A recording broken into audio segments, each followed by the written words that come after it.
Hey folks, Mark Gentili here. I'm the managing editor of Sudbury.com and Northern Life. Welcome back to another edition of Tea with the Editor. Today we're at Cup of Joe on Larch Street and we're talking to Jeff MacIntyre from Downtown Sudbury. So today we're sitting down with Jeff MacIntyre. He's the chair of Downtown Sudbury. He's a Downtown Sudbury guy. He's before his sort of professional stint with Fuel Multimedia, he was the GM of both the Grand and Laughing Buddha. So he's been a downtown guy for well nigh 20 years now. Jeff, welcome to Tea with the Editor. Thanks for having me.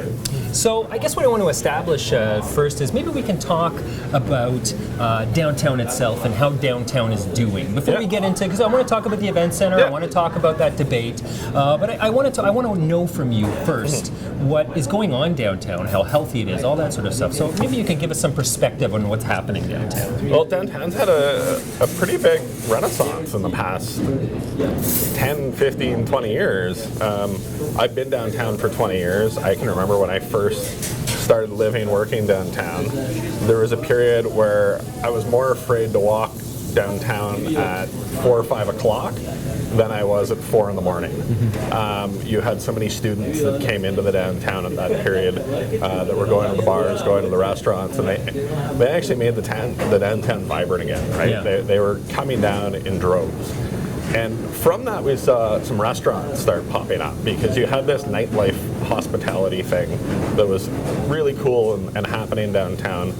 And that transformed into, as people aged, they still wanted to come out. Guys like Respect is Burning opened up. We had more restaurants open. We kind of got this neat restaurant scene that opened up. And that started really changing the face of downtown. Yeah. And then in the last 5 years, we've seen retail start coming back in a big way. We've got Stitch and Stone that's opened up. We were just at the MTV Movie Awards. That's unreal, right? Yeah. You've got one of our local retailers that's making an international splash like that in a fairly significant way. Yeah, of course. And then, you look at Cedar Street in general, more and more retail opening up. One retailer closes to move to a bigger location, and another retailer takes over their space within, weeks, if not months, kind of thing. So we've had the retailers that have moved out of Cedar recently, generally because they're expanding within the downtown, and then the spaces that they're leaving behind, but they've done the leasehold improvements and they've upgraded, being filled quickly. Okay. So it's been a massive change in the last, especially 5 years. What's the vacancy rate like downtown? Is it? It's the lowest it's been since probably the 80s. Wow. That is a renaissance then. Yeah. We're running a contest right now, Win This Space. We ended up having a concern early on in Win This Space that we weren't going to have space to win. Wow. We had so many of the spaces that we originally had up get leased early on in the contest that we had a serious concern that we wouldn't be able to find a space. Luckily, we still have a few. We've got some great contestants, and we're expecting even more new businesses coming from that. Yeah, I mean, I've been to a few, several of Northern Ontario's large cities and into their downtown cores, and I find I don't see in Sudbury the kind of retail vacuum, the kind of maybe not retail, just retail vacuum, but the sort of vacuum that exists. Like I've been to other downtowns. I'm not going to mention any names of particular cities, but where you see a lot of vacancies, where you see a lot of empty storefronts, that sort of thing. I don't see that and I work downtown, so I'm downtown every day, and I don't see that down here. No, not at all. And downtown Sudbury is significantly bigger than any of the other northern downtowns. Yeah, for sure. We've got much different shape too than the other downtowns. It's a different shape. Most of the downtowns in Northern Ontario are more of a Main Street type downtown, where it's a single stretch and that's it. Where downtown Sudbury has almost districts to it. Yeah. We've got a little bit of a financial sector down here. We've got an office sector. We've got a bit of a hospitality sector burgeoning. We've got a retail sector burgeoning. So we're getting these pieces that are a little bit bigger than what another northern downtown would have, and they're starting to interact really well together. And it's that interaction that's creating this renaissance. Okay. Yeah. Are we seeing people respond to that? Like, we're seeing people come downtown more than we have in the past to spend time down here, to shop in the shops or eat at the restaurants or go to the galleries. We're seeing this. There's like a culture downtown culture that's kind of developing, no? There is, for sure. So anecdotally, yes, like we talk to our retailers and you're seeing more and more people coming downtown, staying downtown longer. Yeah. I'm also involved with a provincial committee that's looking at the return on investment of BIAs. I don't know how many people know what the BIA is. Sure. It's probably kind of important. So the BIA is a district of businesses that are looking to improve their own area, right? So we pay an additional levy that goes back into things like nicer lights, flowers on in pots, all of these types of things. Yeah. Events like Rib Fest, all of that gets paid by the merchants and business owners downtown. Right. Now, cities like Toronto have like 800 BIAs. Some of them have a budget of multi-million dollars, and there's a couple that have $8,000 budgets, right? And in Sudbury, we have two. We have us and we have Notre Dame. Okay. And you've got a couple business associations that are going that aren't necessarily formal. Right. So you've got Caperil, which you can see they're driving a lot of new stuff, doing really cool things with the Railroad Museum out there. Kathleen Street, you know, the folks are talking to each other and trying to coalesce around creating something cool and unique. Yeah. And they're kind of creating these Main Street environments. You've got the Mark Browning corner in the Mark Browning corner, which is kind of one of the coolest little corners in Sudbury. It is, yeah. And so through this committee that I'm working with provincially, we released the report, the Return on Investment of BIAs. Right. And part of that, we realized there was a lot of gaps in the data for us to be able to tell that story or be able to tell our retailers in the same way a mall would, right? Okay. So if you have a location in the mall, they can tell you how many people walk through the mall, what time they walk through the mall. Right. Helps you staff, helps There's you do all analytics that they can, metrics and things. Exactly, right? So it's one of the things that we're working on in the background is to get some of those analytics for the downtown, get pedestrian counts, so we can say, look, if we do this type of event, where do people go? And like, how do I have Rib Fest on Elgin Street and convince people to walk down Cedar as well and do these types of things? So it's one of the investments that we're looking at to try and make it, when you open a business downtown, as competitive as opening in a big box shopping center or a mall. Okay. Now, is there something that you can sort of point to that is the cause of this kind of evolution downtown? Did it occur sort of randomly, or was there like sort of a concerted effort to try and create kind of an arts culture kind of hub, or sort of a feel in the core of the city? So my background is marketing, and the drive we've been doing is surfing the wave, right? Okay. Your best bet is always to follow momentum. Right. So we saw that there was a hospitality renaissance happening downtown, so we helped nudge it, right? We helped push it forward. We did what we could to expand that. It's the individual business owners that create it, but what happens, and this happens in downtowns everywhere, this isn't unique to Sudbury, there was a period where large retailers pulled out of downtown. You didn't have the national chains in downtowns anymore. Yeah. And it's really rare. There was anywhere. A hollowing out. Yeah, and it's really rare anywhere, right? Okay. And what happened in most cities is the rents dropped significantly. Some young folks came in, they opened up some businesses, kind of cool, and generally they're the ones that kind of get a new vibe going and build stuff up. And we saw that happen. It took a little bit longer in Sudbury than in some other places. We actually kind of had this slow decline that other cities saw a massive, rapid decline, which allowed them to recover quicker, right? That slow decline meant that the rents took longer to drop, and now we're seeing rents not low anymore, really downtown. Which is kind of you can kind of point at that and say there's some health there. I mean, if you've got healthy rents, chances are that means it's a desirable property. Exactly. People are actively pursuing. So when I talk to the developers downtown, they're telling me for the first time in decades, they have people lining up, and not, I want to open up a shop, find me a location, and then they place them downtown and sell it. People coming in outright and saying, I want a location downtown, I want to be on this street. And they're starting with that because they realize it's probably the most viable location for their business in the city. Okay. Wow, that's pretty impressive that there's been that kind of change, because the sort of nature of downtown cities, the sort of downtown cores of cities, I mean, there was kind of a period of time where it kind of downtown's kind of lost their purpose in a way. Is that sort of fair to say? I mean, they used to be kind of the place where people went to do their shopping and do all that retail kind of work. But, you know, as suburbs built up, malls built up, downtown's hollowed out, and then they kind of had to find their way again. Yeah, and a lot's played into that. So in downtown Sudbury, like I said, we're not just retail, right? Yeah. A lot of office workers down here. We got 9,000 people that work downtown Sudbury. Yeah. That's comparable or higher than any other kind of cluster in the city for bodies, right? Okay.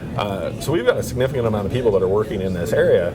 And, you know, part of the trick of that is how do you turn those people into customers for part of the day? How do you get those people to leverage other people to come down and take advantage of things? And it makes us a little bit unique to some other smaller communities, right?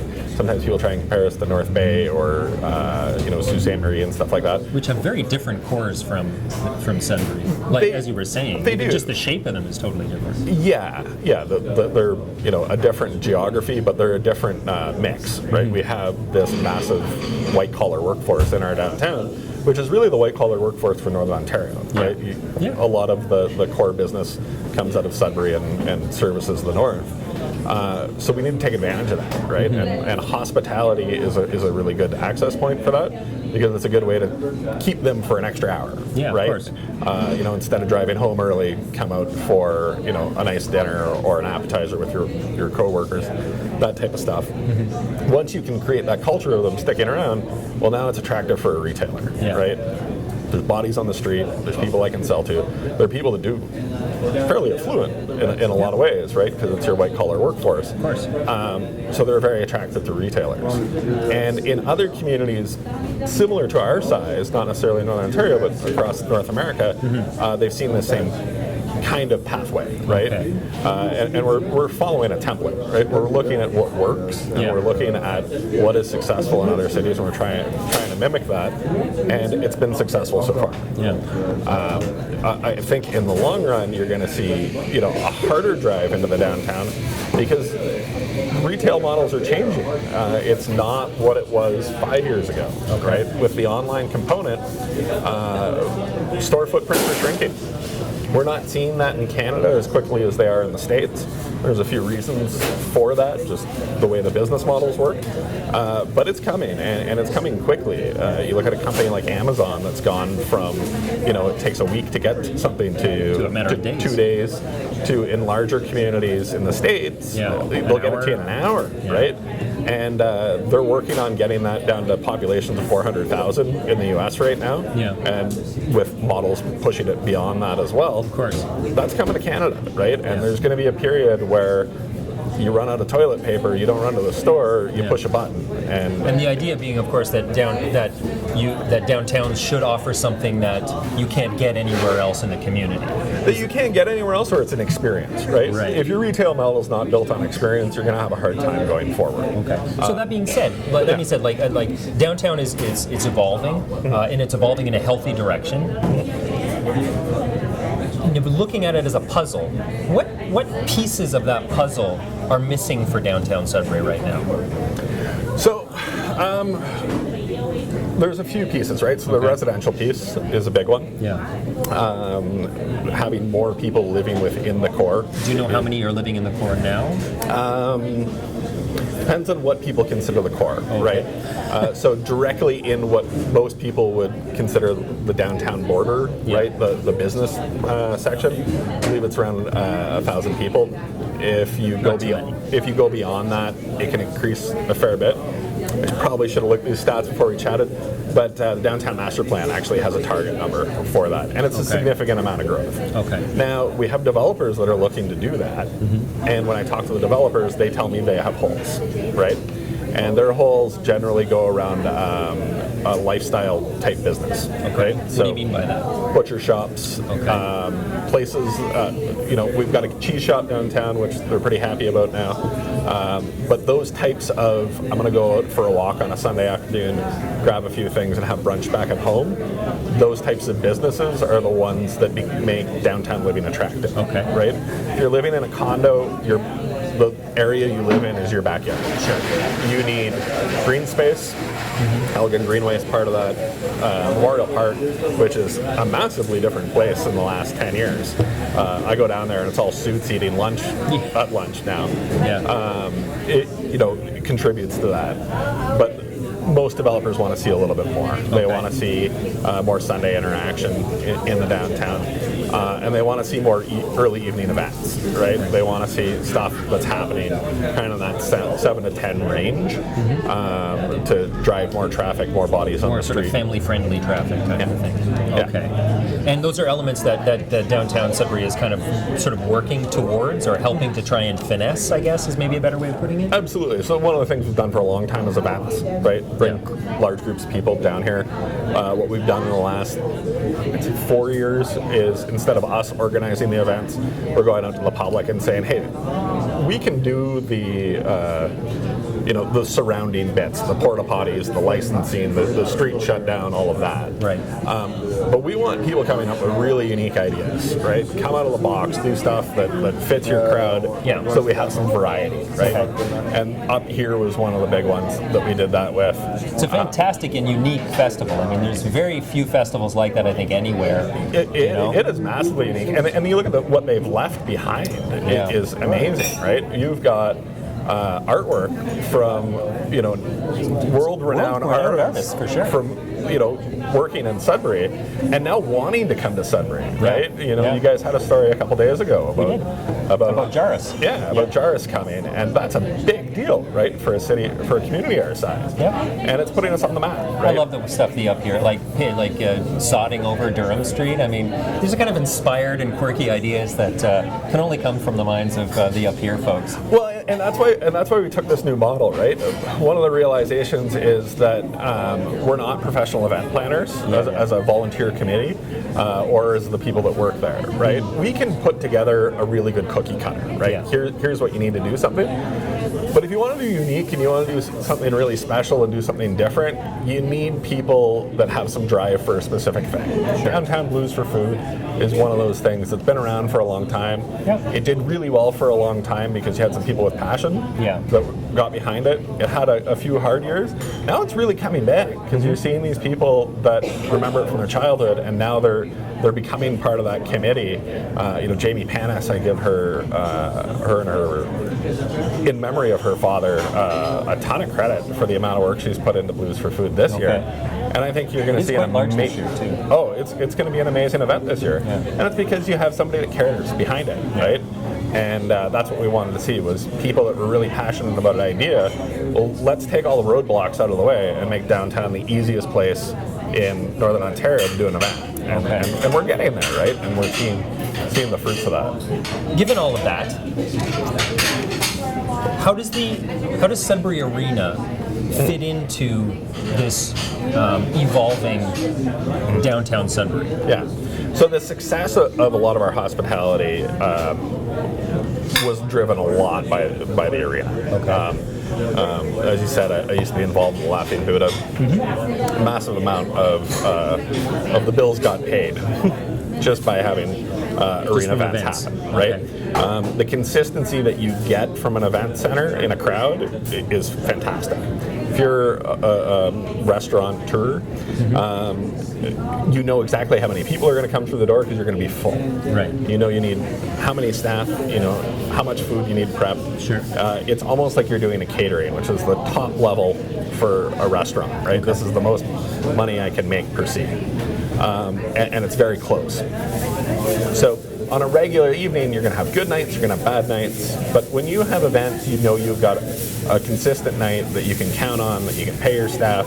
You can make a bit of extra money so you can pay your staff on some of the not good nights. And it makes it an attractive place for hospitality to open. So we saw some burgeoning of hospitality. We've seen our hospitality reinvest. So you look at what Respect is Burning did, rebuilding after that fire. You look at what the Townhouse has done, which is a completely different place. You look at what the Laughing Buddha's done, reinvesting year after year after year. And every year you go in there, there's something new that's been done, a new renovation to make it an amazing place. If we had more events, if we could increase that by 30-40%, right now we can't fill, or we're over full in our hospitality on an event night, right?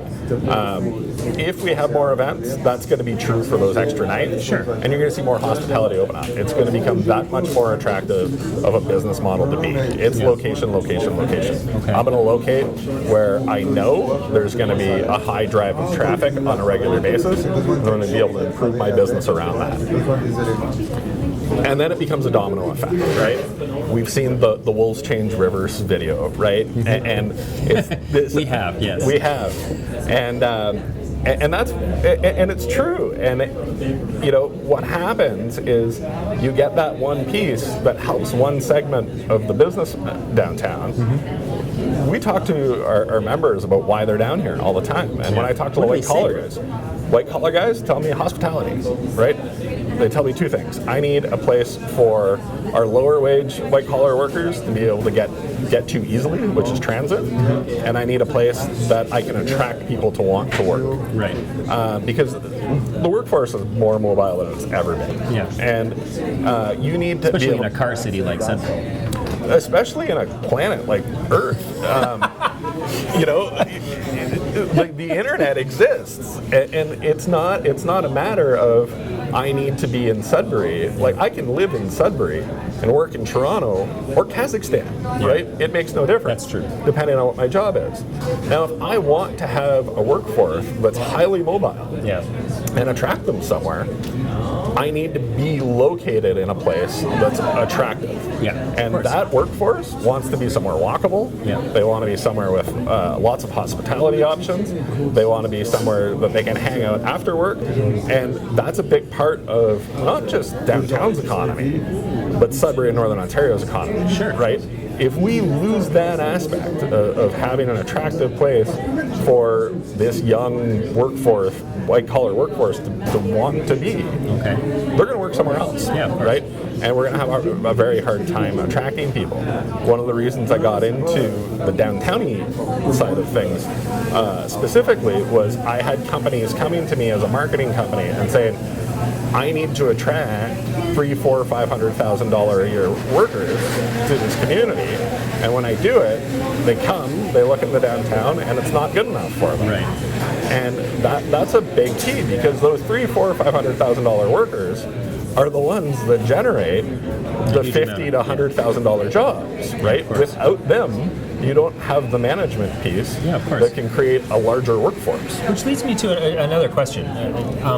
Just talking about downtown in general, you've sort of explained to me, why people who are already downtown, what they like about it and what they want to get out of it. But what about, why should someone in Capreol or Lively or Walden, why should they care if downtown Sudbury is healthy?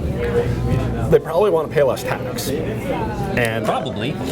I think everyone probably wants to pay less tax. And the infrastructure that exists downtown and the built form that exists downtown can pay a lot more tax than it is right now.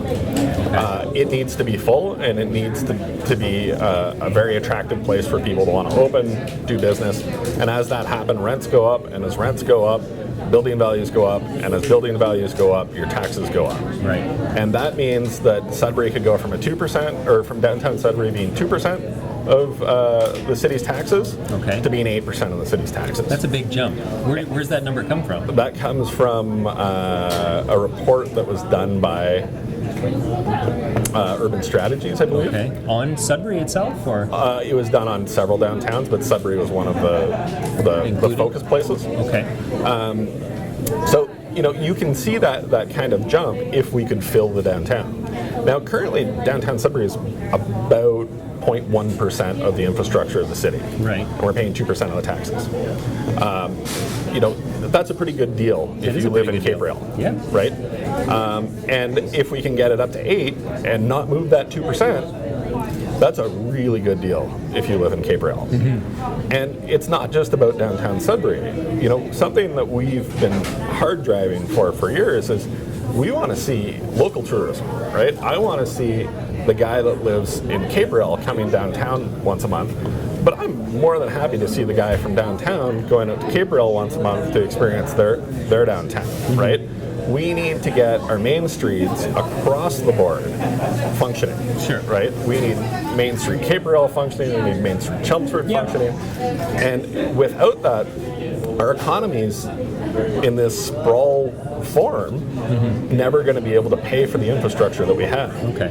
If we could replace all of the vacancies in the main streets across our community, we wouldn't have a road problem, right? We would have the dollars to pay for the road infrastructure that we have currently. Sure. So it's about that reinvestment, right? I think we should have more BIAs in Sudbury. I think the folks in Caperell who are already doing a great job should coalesce and make it official and say, hey, let's do something. Let's do something. That's sure. Yeah. Let's stick to the actual downtown, because I want to get into the event center and why. Because we've got those two sort of, we've got the sort of two major sort of proposals right now. We've got the Kingsway and we've got downtown. Sudbury.com, Northern Life wrote in our editorial this week that there's merits to both of those locations potentially. I want to talk about the merits for downtown and why the event center, in your mind, the new event center needs to be in downtown Sudbury and not out on the Kingsway. Well, I think the conversation starts with, do we believe a new event center will improve our economy in any way, regardless of location, right? Do we believe that? I do, right? And I think that What do you base that on? Again, I've got some history in promotion. I know that one of the reasons we don't get as many events as we could at the event center is back of house. Is what, sorry? Back of house. Okay. So what goes on behind the scenes, right? The structure for putting on a large event. Right. Whether that's green rooms, whether that's dressing rooms, whether that's places for TV crews to set up, being able to pull in a truck. All of those things are really important if you want to have a Briar, a Canadian Figure Skating Championships, all of these kind of major national events. Right. They don't really care that much about how many seats you have. Okay. They want to see a full house. Because they're selling broadcast rights. So whether we have 5,000 seats, 8,000 seats, as long as we can fill it, they're happy, right? But they need the facilities to put on these events. Okay. So just opening that up makes us attractive. You're seeing these types of events in places like Moncton, much smaller communities than Sudbury are being able to host these. We could host these no problem. Okay. If we had the place to do it. If we had the place to do it. Which is going to bring tourism, which is going to bring shine a light on the city, show that we aren't the environmental hazard that we were in the past. Right? You're going to see a new renaissance of people getting a new vision of what Sudbury is. Okay. So there's different aspects. There's the tourism drive. There's the increased amount of people going out on a regular basis. All of these things. Okay. So when you start with that this is going to add some kind of new activity to your community, well, where do we want to drive that activity? Downtown's bills, the taxes that need to be paid to sustain downtown, aren't going anywhere. Okay. Right? Those are going to exist because the infrastructure is here and we got to pay for it. So anything we do to increase the viability of the businesses downtown and the viability of the businesses or the structures downtown means more tax dollars for the community as a whole. Right. And to me, that's why you build one of these things, right? You're doing it to attract people to your community, but you're doing it for the offshoot benefits. Right. You're doing because they're not really money makers arenas. No, there's none that make money. Which I think we need to establish. I think there's kind of a bit of a misconception out there that arenas, like community arenas, they generate a profit for communities, but they generally don't, as far as I understand. It's not so much generally as just they don't. The closest to it is London. But they don't generate enough to pay the mortgage on it. Right? They're generating and giving some money back to the community every year. They're kind of loss leaders for communities in many ways. Exactly, right? And it's one of those decisions community has to be. What level of community are we going to be? Are we going to be a community with an event center, or are we going to be a community without one?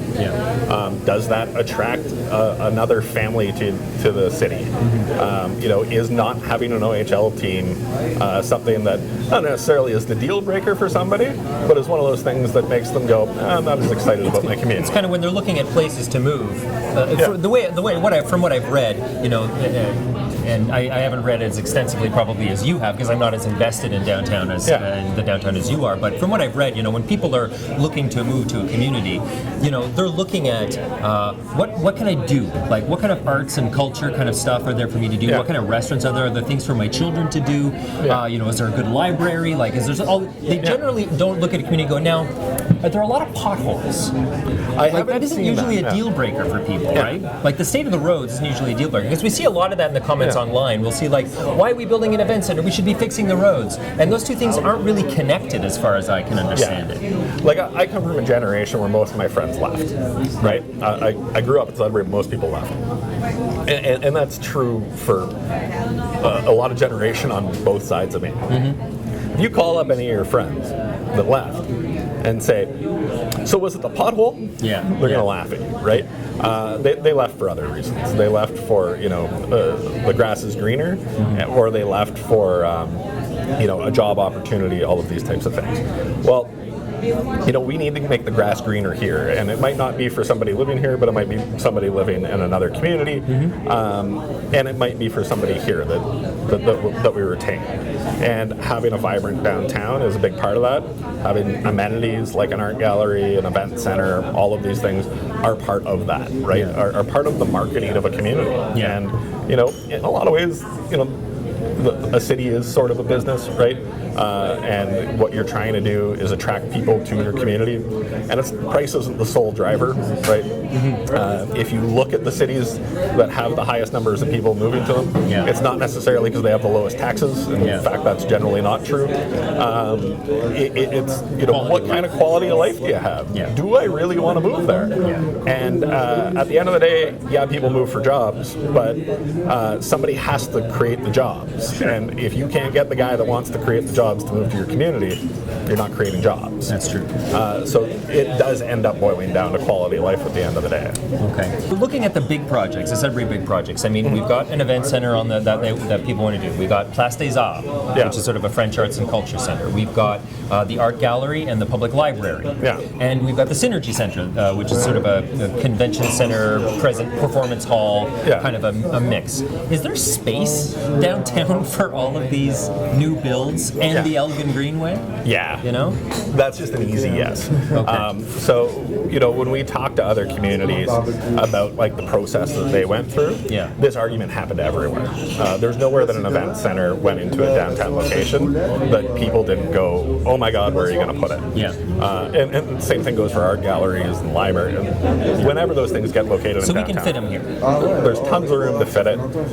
We have acres and acres of land that could use to be developed in the downtown. There's land that could have better uses. Flat parking lot being converted into a structured parking lot frees up a lot of space, adds value. There's projects being worked on mixed-use buildings where you have retail, a little bit of parking, and then living space above it. Yeah. If you start looking at downtown in more of a grow-up kind of format, right, the sky is the limit, right? You're literally moving up. And which fits with the city's kind of development philosophy of infilling and intensification anyway, to sort of minimize, the sprawl of urbanization. The city, the province, and the country. Yeah. So basically, every level of government recognizes that it's far cheaper and far more efficient for a taxpayer if you have some density. Yeah. And we're not saying everybody's got to live in a dense environment. No. We're saying let's get a dense environment so that we can have this quality of life in other areas of the city and pay for it. Yeah. Right. Yeah. Having some really attractive things downtown where the people that like to live in a little bit quieter environment can drive to instead of going down to Toronto is a big advantage. When Kingston built the K-Rock Center, they were able to calculate that they recouped $7 million per year in local spending from people that were going elsewhere, not just from the event center, but also from the businesses that opened up around the event center that they could tie to it. Yeah. Right? And that's a big gap. that, right? Like that's a lot of money to recoup back into your economy. Yeah, of course. What about now? One of people's biggest complaints about downtown Sudbury, and I know, I mean, you've sort of countered this many times, is parking. Like I know you've told me personally many times, and you've said it publicly many times that there's tons of parking spaces downtown. Yeah. But people still complain that there's no parking downtown, and I think part of the reason for that is there isn't. While there may be a lot of parking spaces, there's not a lot of convenient parking spaces downtown. Is that fair? I mean, I don't know if you would agree with me on that necessarily, but so I'd start that with I was shocked that you were going to bring up parking. The second piece of it is that I've talked to downtowns across North America, and I haven't found a downtown where the number one complaint isn't parking. Okay, that doesn't exist, right? The day that we don't have some kind of issue with parking is the day that we don't have anybody coming here. The reason we have an issue with parking is because we have more people coming here. Now, as far as space goes, on a full-out numbers basis, we have never filled every parking spot downtown. That has not happened, at least since the 80s. Okay. And I don't know that well before that, but we have never filled every parking spot downtown. Okay.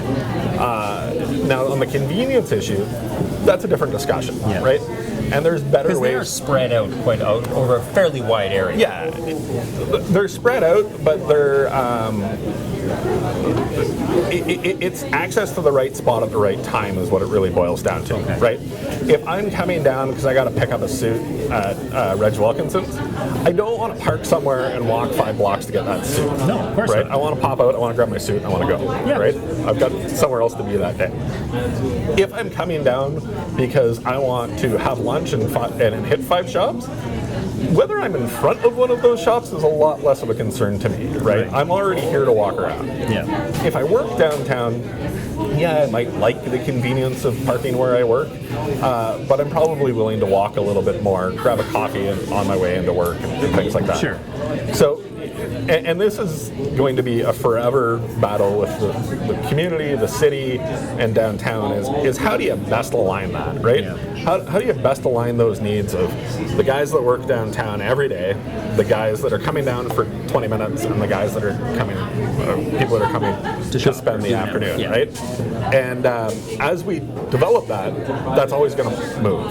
Technology's gotten better. We're still on an antiquated parking system downtown. We're using meters that we invented apparently, or started in Sudbury, which blows my mind. I'm not sure that's a milestone or something to brag about. Yeah. So, meter technology has come a long way. We could use this is the most exciting part of the conversation, by the way, meter technology. Meter technology is fantastic. Meter technology has come a long way. Having to pay with a coin is a massive issue for a lot of people. It's irritating for me. Yeah. I don't like having to pay with coins because generally I don't carry money. So. Yeah. Well, I was in a meeting with the city on parking a couple weeks ago, and one of the things I brought up was I had a meeting with a client early in the morning. I decided I better just park in front of the office because my meeting before that ran early, or ran late. So I park in front. I don't have any coins. I'm not going to miss my meeting. Yeah. So I took the ticket. Yeah. Right?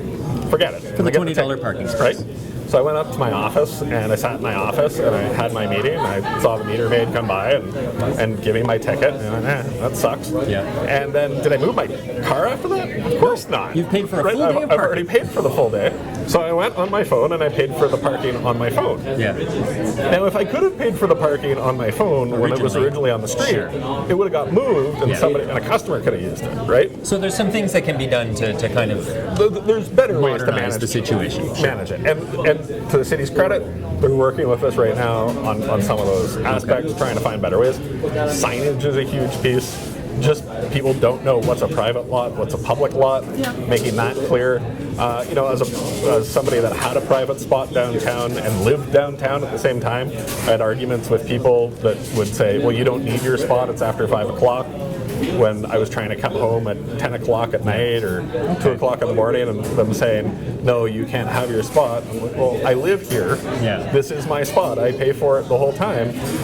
It gets frustrating. So there are some things that can be done to sort of improve parking. I want to turn it around to you. You've sort of explained why the event center, should be in the core of the city.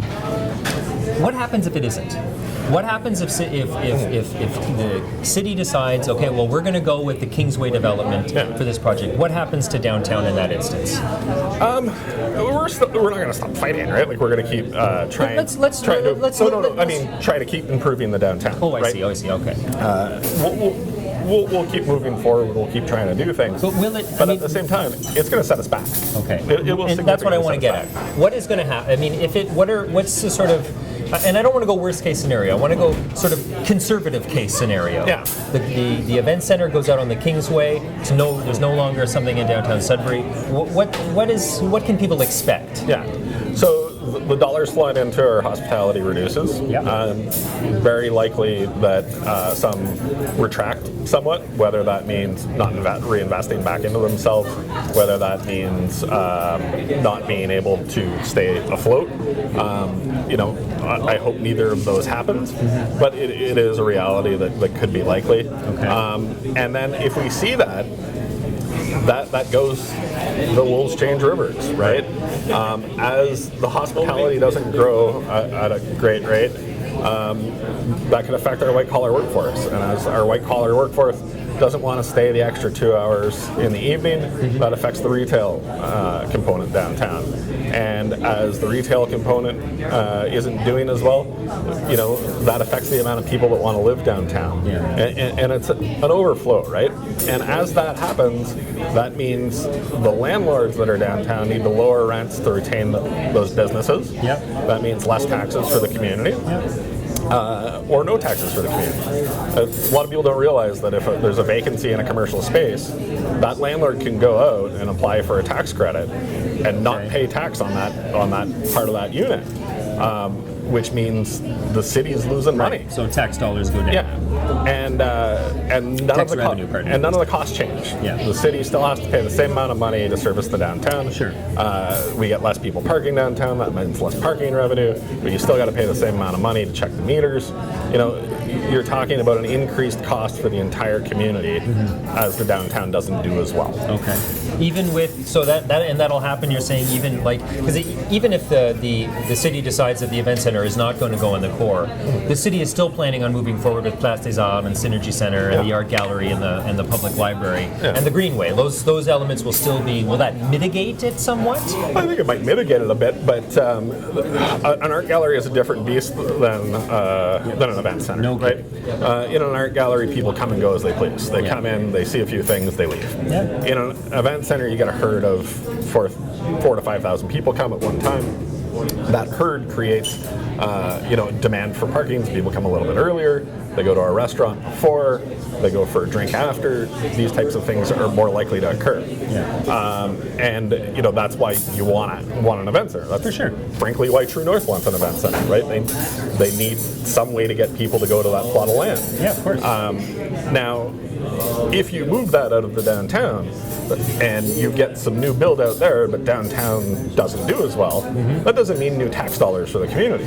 That just means an evening, right? Because you've now increased. What you've lost over here, you gain over here, and then you're in the same position you were. You're basically in the same spot, but now you have new expenses, right? You now need new roads to service out there. 5 o'clock, we have our mini traffic jams in Sudbury, right? It's so quaint, isn't it? They're annoying as hell, but they're real, right? People get frustrated with them. Sure. Now, if you have the event center located in the downtown and you do something to mitigate that, well, you're mitigating it both for that early evening and for the post-event center crowd. Sure. Right? No, that's true. So every time you do something to fix that kind of traffic flow issue, every time you do something to fix parking, every time you do something to fix all of these large crowd things, you're hitting two birds with one stone. Yeah. If you have two separate areas that are attractors like that, you got to pay twice every time, right? So every time you need to fix the 5 o'clock problem, you need to pay another set of money to fix the 10 o'clock problem. When you have everything in one area, and this is something that gets forgotten a lot, right? Okay. Downtown's not the same place 24 hours a day. No, that's true. Right? Yep. It's got its 9 to 5 crowd, it's got its 6 to 10 crowd, it's got its 10 to 2 crowd, it's got its weekend crowd. The reality is that the event center won't interact massively with the 9 to 5 crowd, other than the fact that they might buy box tickets, right? They might want to go there after work, hit a dinner, go bring clients. But as far as flow of people, your 5 o'clock crowd is gone before the event, right? Yeah, of course. So we're creating an area that can manage that kind of crowd. And that's what we need to do regardless of the event center or not. We need to create a place in the city that can handle large crowds. Well, if we're already creating that place and we're not using it for large crowds from 7 to 10, why wouldn't we put that 7 to 10 crowd downtown as well and not pay to manage them twice? That's a good point.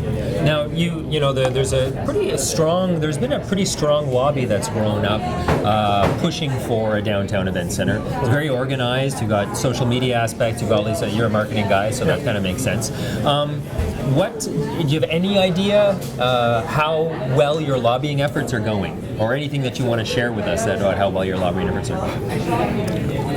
The only reason, to be honest with you, I'd prefer that we didn't have to do that, right? I'd prefer that the consultant comes back with his report, we have a healthy community discussion based on this consultant report, and that we move forward. Generally, an RFP process works that way, right?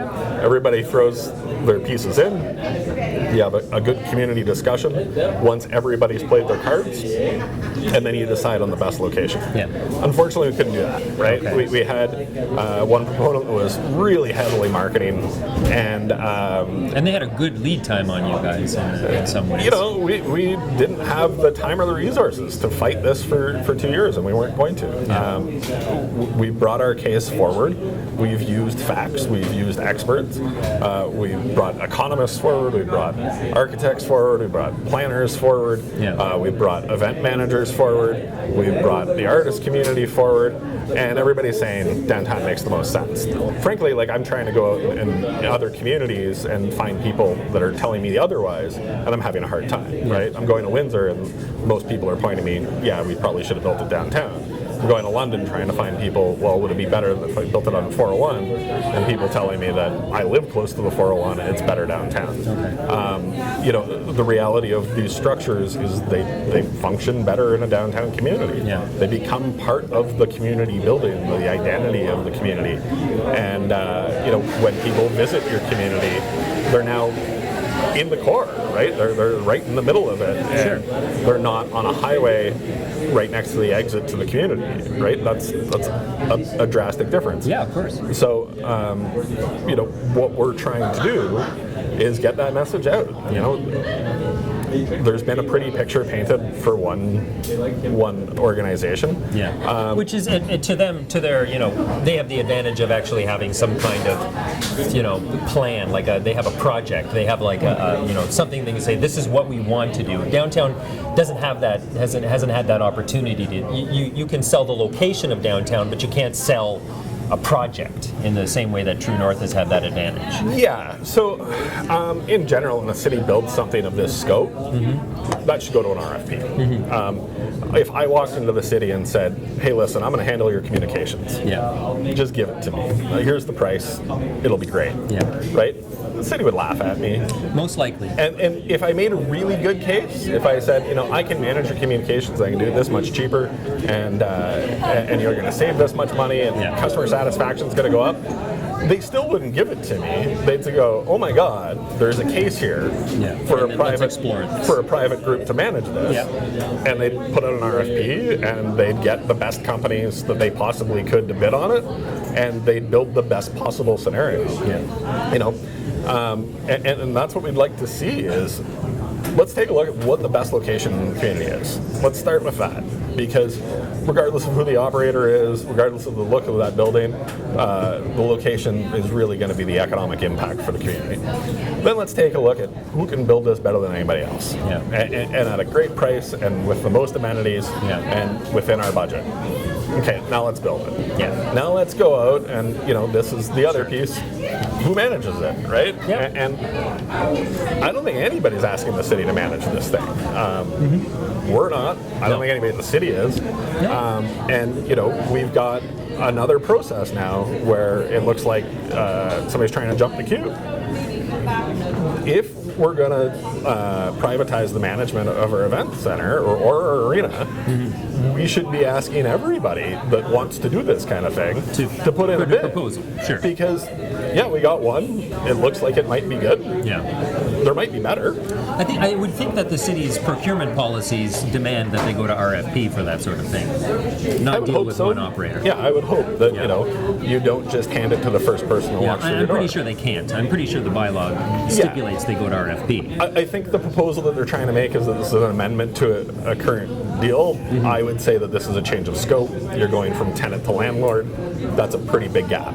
That is different. Yeah. Okay. Anything else you want to add on this, Mr. MacIntyre? Nope. No? If you have any other questions. No, I think we pretty much ran the gamut on this one. All right. What do you think? I think, having people come downtown and see what we have to offer would be fantastic. Yeah. Walk the streets, come check out more than just the Paris Elm corridor and see what's happening, deeper into the downtown. There's people who are sort of in the outlying areas of Sudbury who still have the image of downtown of 25, 30 years ago. And I mean, I can tell you, I work downtown every day. I've been downtown for 6 years. It is not the place that people remember. Oh, it's not. No, and no downtown is, right? Yeah. I still have people tell me, I remember downtown when Woolworth and Kresge's. And I have to remind them that Woolworth, Kresge's, and Sears just don't exist, right? Those aren't viable things for us to go after again. Downtowns are new, and downtowns in most communities are driven by young people trying to start something new.